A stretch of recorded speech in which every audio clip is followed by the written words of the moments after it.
আসসালামু আলাইকুম রহমতুল্লাহি ওয়া বারাকাতুহু। আজকে তৈরি করব শবে বরাত স্পেশাল গাজরের হালুয়া। সেজন্য আমি গাজর ধুয়ে ছিলে নিয়েছি এবং একটা গ্রেটার নিয়েছি, গ্রেট করব। চিকন সাইড দিয়ে আমি গ্রেট করে নেব। গাজরগুলি দেখতে অনেকটা এমন হবে, কুচি কুচি। চুলায় বসিয়ে দিয়েছি, দিয়ে দিলাম সামান্য লবণ। মিষ্টি জিনিসে একটু লবণ দিলে মিষ্টিটা ঠিক থাকে। ঢেকে দেব এবং লো আঁচে বসিয়ে রাখবো। দিয়ে দিলাম 1 কাপ তরল দুধ এবং এই দুধ দেওয়ার পরে আমি ঢেকে রাখবো। অনেকক্ষণ চুলায় বসানো থাকবে, একদম লো আঁচে। এতে দুধটা দিয়েই গাজরটা সিদ্ধ হবে, আমি কোনো পানি ব্যবহার করব না। এবং একটু পর পর আমি একটু নাড়াচাড়া দিয়ে যাব, একটু নাড়াচাড়া দিতে হবে। দুধটা শুকিয়ে আসলে গাজরটাও সিদ্ধ হয়ে যাবে ভালোভাবে।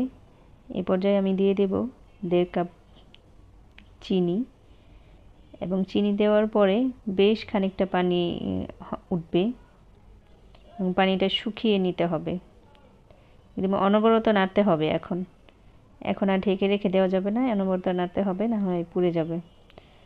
এবং থকথকে হয়ে গেলে আমি চুলায় প্যান বসিয়ে দিয়েছি, দিয়ে দিলাম 1/4 কাপ ঘি এবং দিয়েছি তেজপাতা, এলাচ, দারচিনি আর সিদ্ধ করে নেওয়া গাজর দিয়ে দিলাম। এটা এখন ভালোভাবে নাড়তে হবে, ভালো করে ভাজা ভাজা করে নেব, একদম কোনো পানি থাকবে না।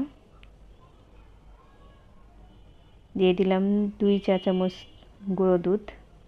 আমি বেশি দুধ ব্যবহার করব না, তাহলে গাজরের কালারটা আমার নষ্ট হয়ে যাবে। গাজরের কালারটা ঠিক রাখতে দুধটা একটু কম ব্যবহার করব, গুঁড়ো দুধটা। এবং খুব ভালোভাবে ভাজা ভাজা করে নিতে হবে।